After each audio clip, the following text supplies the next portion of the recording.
Hey guys, I'm Blake Comfort, and I wanted to introduce myself and give you guys a background on what we've been doing for the last 16 years since I started my professional career. Long story short, we've been having a ton of fun building a manufactured home community real estate portfolio since I was 18 years old. Just some clarity I wanted to bring to the journey on where we've been and where we've come from. We started in 2008, we started going to a Rich Dad education seminar. And it was my dad and I and my sister. We had read Rich Dad, Poor Dad, and it kind of kicked us off on a journey to get into real estate investing. And the big North Star goal was to get to where we could have $20,000 a month passive income after tax. And that was always kind of our North Star. It was financial freedom. And Rich Dad, Poor Dad gave us a good baseline. And then it was like, okay, what do we actually do? What does that really mean to get into passive income? And so it became this journey that we started. And I actually missed 3 or 4 days of my senior year in high school to go to this seminar with my dad and my sister. So we were there for 3 days. This was one of those unpaid seminars. So then that was like our first interaction with the fact that it was going to be a wind up and a pitch to buy a course. So long story short, we found out about and bought a course on manufactured housing. And so I owe the whole concept of Rich Dad, Poor Dad and Robert Kiyosaki some gratitude. And through that whole process, we did learn. It was $26,000. I'll never forget that because it was a lot of money. Still is in hindsight, but it was full of information. You could argue that it was pretty generic, but at the same time, we went through it and enjoyed. The course was like 1 or 2 days a week, early like webinars, internet. We were watching some guy in Florida, I believe, and he was teaching a class specifically about mobile home parks, manufactured home communities as an investment.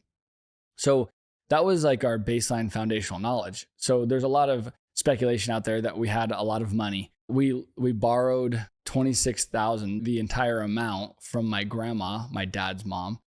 Because that was a moment in time where my family was having to pivot from construction. My dad was a general contractor and also an amazing human.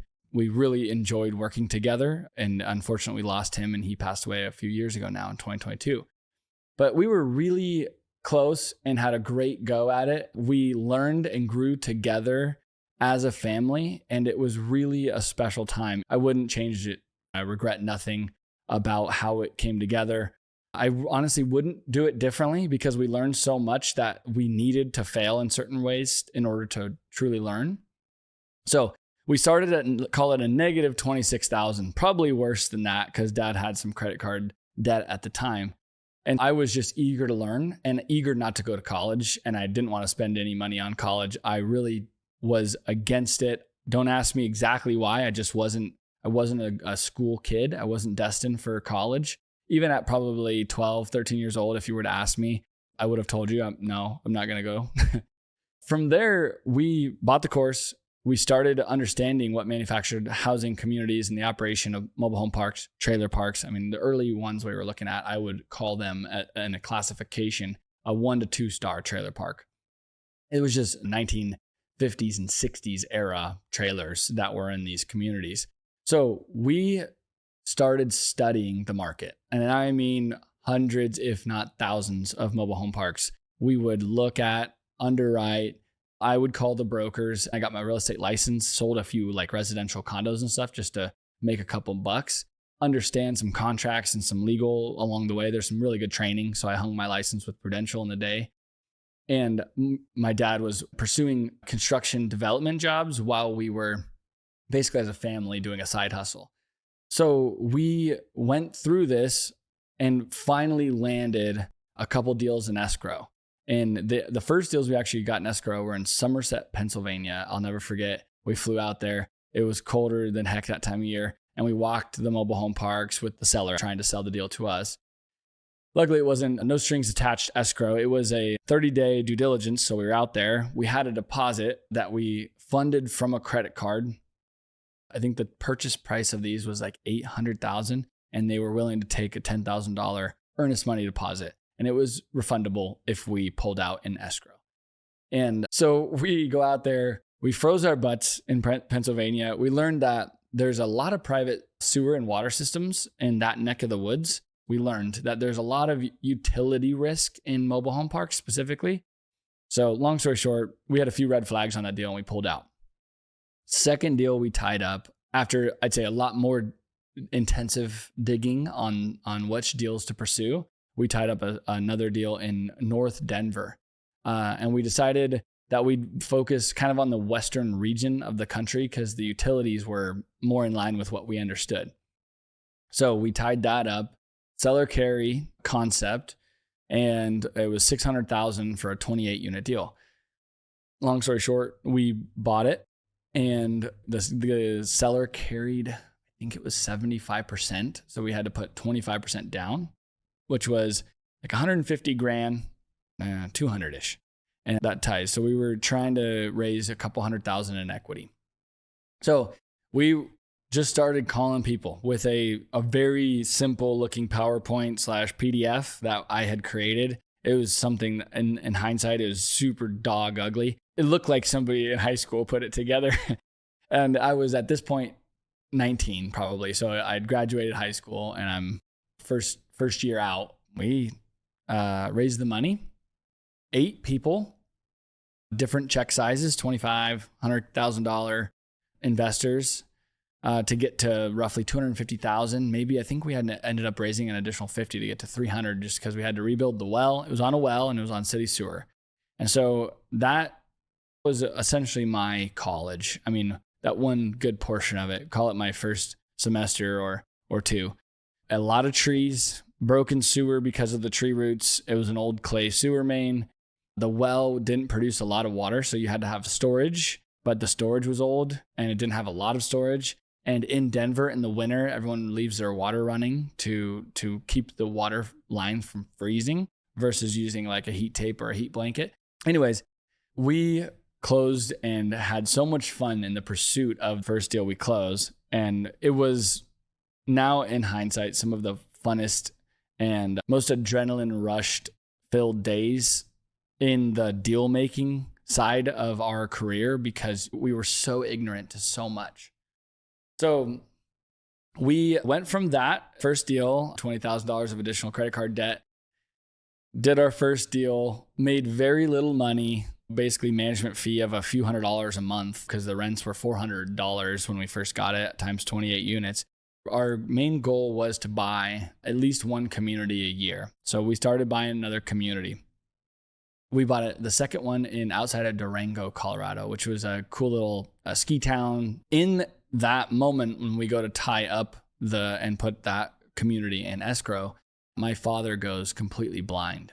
And so we're one mobile home park in. My dad is working to become a developer in San Diego, which was his specialty as in his career was building multifamily in San Diego, but didn't own any. So it was not like he had a bunch of money coming from apartment ownership or anything like that. He was a builder and really was a contractor, and that was his skill set. So we went from kind of really pushing to do the side hustle with the mobile home parks to having to ice it and put it on the back burner. We still were in pursuit of the second mobile home park. We were able to get a couple of extensions because of the scenario. And through even his blindness, my dad did not even see that mobile home park. We were about to go, like the trip was booked and he went blind. And early on, we had another partner, a friend of dad's, come in. He could have another contractor's eyes on it. So we continued and raised the money even through dad's blindness and bought that mobile home park.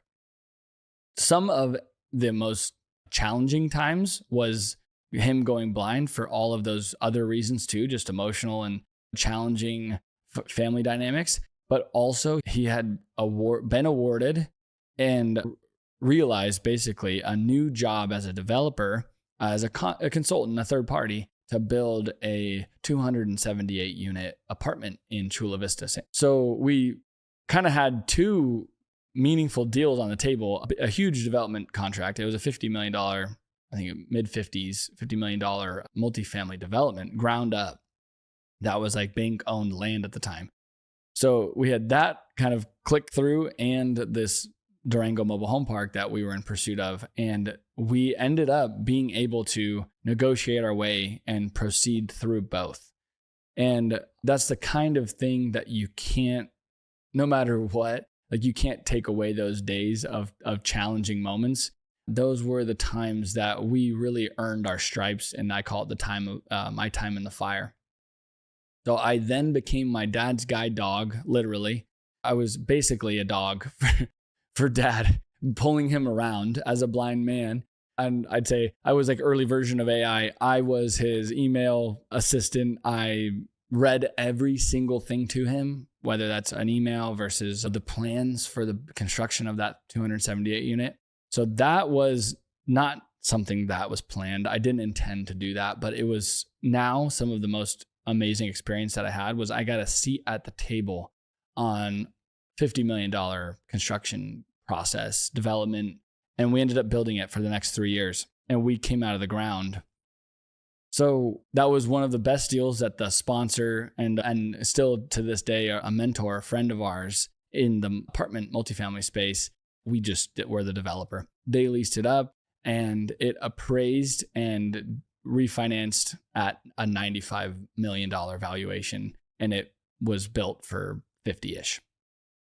So I was along for the ride on that. I learned a ton about deal structure, raising equity from the sidelines, just seeing them as essentially a developer's assistant. Because unfortunately, my dad never recovered his eyesight. It was an optic nerve damage issue with both of his optic nerves. So that was a catalyst moment. And I'd say something that most people don't understand is we didn't have a magic bullet. There wasn't anything that special with our family. We really didn't have that much money. My dad, in essence, was like a general contractor, poor dad, until he read the book and went to the classes. And I was fortunate enough to go through that at a young age with him. So we kept buying mobile home parks pretty slowly, but we bought the one outside of Durango that year. We were able to raise the money. It was 1.325. I'll always remember the deal. The amount of equity was like $650,000. It needed some work, but it was pretty new. It was like an early 2000s build mobile home park. This is pretty rare. So we bought that one. Then we bought another one in northern Arizona, and that cracked us into Arizona. And we really fell in love with the desert operations of mobile home parks versus snow and weather, and having to deal with freezing pipes and things of that nature. So we continue to buy mobile home parks, but it's a slow grind at that point because the main focus is sort of survival, family dynamic. Dad's blind. He was the patriarch slash earner, main income earner of the family. So I made sure the bills were covered from the development contract. And then we pursued the mobile home parks as a back burner side hustle. But we kept going. So we've transacted, I think, over 38 communities in total. We still own and operate 25, going to 26 here shortly. We've full cycled the difference there, so I think 13. And we own and operate 2,500 units with an apartment partnership Dad had at the end of his career. We operate that, so it's like roughly 2,500 units. And we put them all together from scratch. It's been a fun journey. So now the portfolio valuation is probably 300 to 350 million. And it's been a really interesting, fun experience learning how to do deals, raise equity, deal structure, the legal, you name it, the insurance, then building the team, which now I'm extremely proud of. We've been very blessed in the people and the team that we've built. There you have it. That's our story in a nutshell of how we went from roughly $26,000 borrowed from grandma to a $300 to $350 million real estate portfolio that we actively manage and asset manage. All right. If you're enjoying this content, hit the subscribe button and turn on notifications, and check out the description below for our websites listed. Thanks a lot for joining. All right. If you're enjoying this content, hit the subscribe button and turn on notifications, and check out the description below for our websites listed. Thanks a lot for joining.